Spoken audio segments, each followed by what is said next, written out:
I'm glad Black Friday is over, because they told us black people don't spend no money.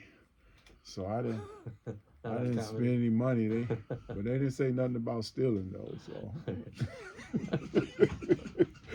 So I was stealing for DEI, affirmative action, reparations, discrimination. So I was stealing for all that because I couldn't buy nothing. And if you think this ain't funny, your mind need to be checked. This is literally a joke. That's That's funny. I don't care what nobody's My saying. Black Friday was a little different. It was with family.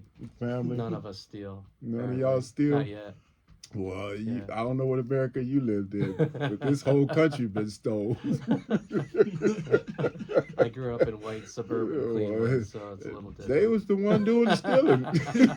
They was doing all the stealing.